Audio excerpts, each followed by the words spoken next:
हाँ जी दोस्तों नमस्कार। स्टडी हंगर्स पर आपका बहुत बहुत स्वागत है। और आज की इस श्रृंखला में हम आपसे बात कर रहे हैं पीबी में पिछले वर्षों में आए हुए क्वेश्चंस के बारे में। और ये इस सीरीज़ का चौथा वीडियो है।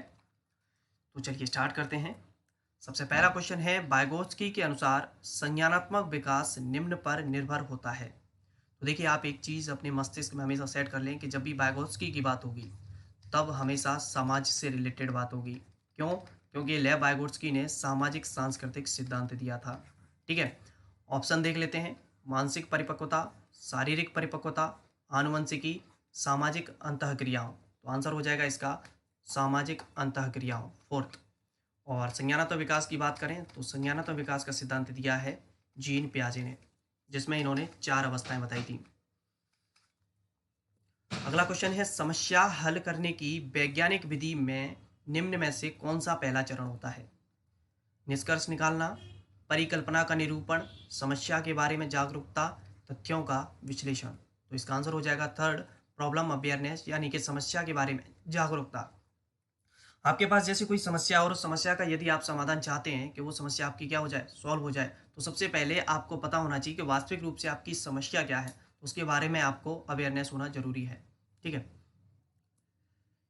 जब बच्चा निम्न प्रदर्शित करता है तो वाक विकार स्पीच डिसऑर्डर नहीं माना जाता, यानी कि वाक विकार को वाणी दोष भी लिख सकते हैं। ठीक है।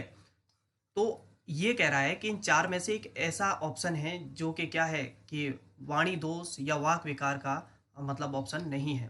तो ये चीज़ देखना है। तुतलाना एवं अस्पष्ट उच्चारण, ये तो है भाई, वाणी दोष है ये। तेजी से लेकिन अस्पष्ट बोलना, ये भी वाक विकार है। धीमी या तेज गति से बात करना, ये नहीं है। क्यों? क्योंकि ये हमारी स्वेच्छा पर डिपेंड करता है कि हम किसी भी जो शब्द है उसे धीमे बोले या तेज बोले। हकलाना तथा रुक रुक कर बोलना, ये भी वाणी दोष है। तो पूछ क्या रहा है कि नहीं है, तो हमारा आंसर हो जाएगा तीसरा, धीमी या तेज गति से बात करना, यह वाणी दोष नहीं है। अगला क्वेश्चन है, डिसलेक्सिया निम्नलिखित में से किसमें मुख्य रूप से होने वाली कठिनाइयों से संबंधित है? बोलना, पढ़ना, सुनना, स्मृति। तो डिसलेक्सिया जो है वह पढ़ने से रिलेटेड बात है। पढ़ने की जो क्षमता होती है, रीडिंग डिसेबिलिटी, वह डिसलेक्सिया कहलाती है।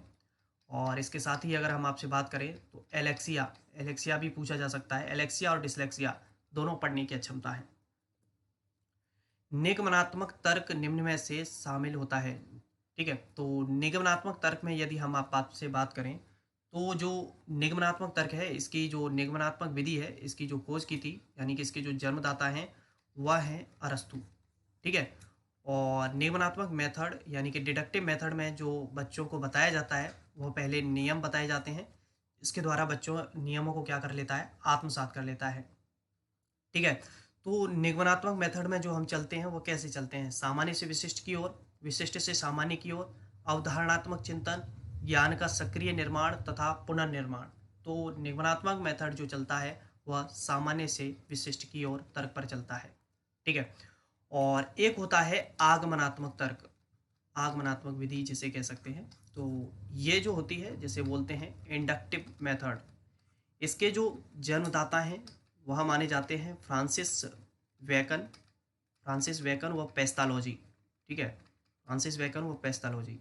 इसमें क्या दिया जाता है, बच्चों को पहले उदाहरण दिया जाता है और उदाहरण के माध्यम से बच्चा उस चीज़ को अच्छे से समझ लेता है।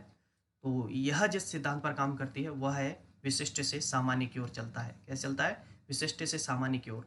जब आगमनात्मक पूछेगा तो विशिष्ट से सामान्य है, और निगमनात्मक पूछेगा तो सामान्य से विशिष्ट है।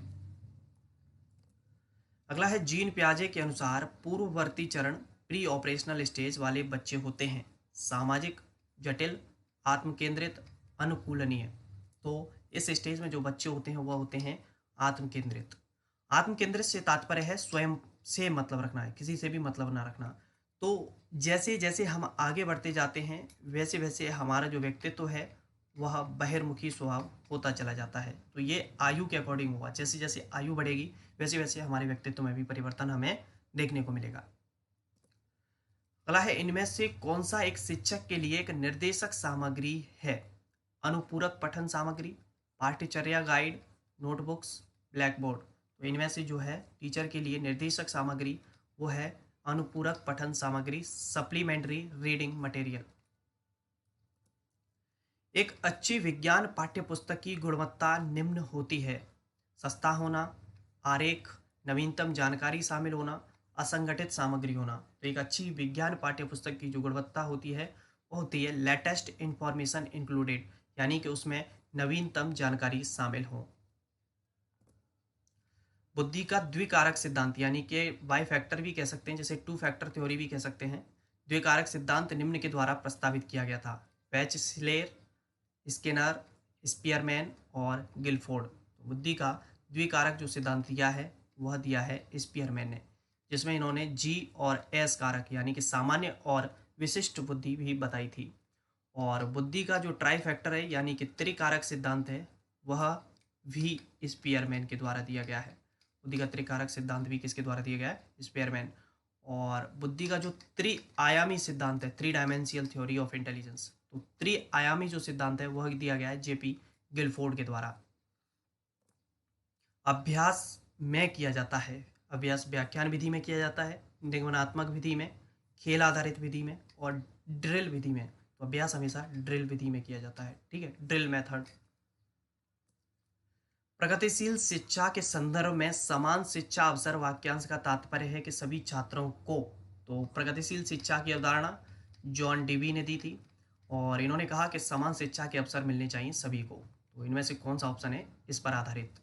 समान शिक्षा प्राप्त करने के बाद अपनी क्षमता साबित करने की अनुमति दी जाए, नौकरियों में बराबर प्रतिनिधित्व प्राप्त करें, जाति, धर्म, रंग, क्षेत्र और धर्म पर ध्यान दिए बिना समान शिक्षा प्राप्त हो, प्रवेश परीक्षा के आधार पर चुने जाएं। तो इसका आंसर हो जाएगा थर्ड, यानी कि बिना किसी भेदभाव के क्या करनी है? शिक्षा देनी है बच्चों को। अनुमानी विधि यानी कि ह्यूरिस्टिक मेथड, जिसे खोज विधि के नाम से भी जाना जाता है, ठीक है, खोज विधि के नाम से भी जाना जाता है। और इसके जन्मदाता जो पूछ रहा है कौन है, तो इसके जन्मदाता है आर्मस्ट्रॉन्ग। तो यह किस पर जोर देती है? करो और खोजो, समझ, हाव भाव, भावना। अब तो आप बता ही देंगे इसका आंसर।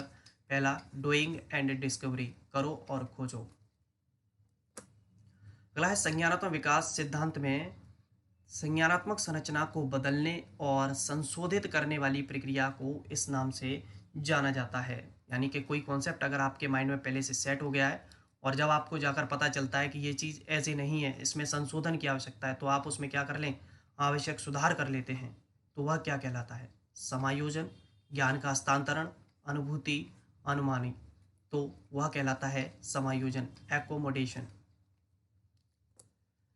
जब कोई विद्यार्थी 2 बार एक ही परीक्षा देता है तो इसे किस प्रकार संदर्भित किया जाता है?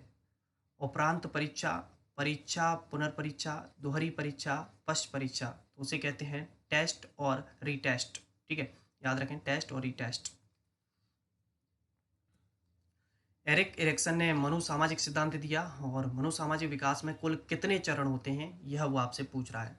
कुल 6 चरण, कुल 7 चरण, कुल 8 चरण, कुल 9 चरण। तो मनोसामाजिक सिद्धांत जो दिया है एरिक एरिक्सन ने, इसमें कुल 8 चरण होते हैं, ठीक है। तो ये थे हमारे क्वेश्चंस जिनको हमने आपके साथ डिस्कस किया। पसंद आए हो तो वीडियो को लाइक कर दीजिए, दोस्तों के साथ शेयर कर दीजिए, चैनल पर नए हो तो सब्सक्राइब कर दीजिए। Thank you. जय हिंद, जय भारत।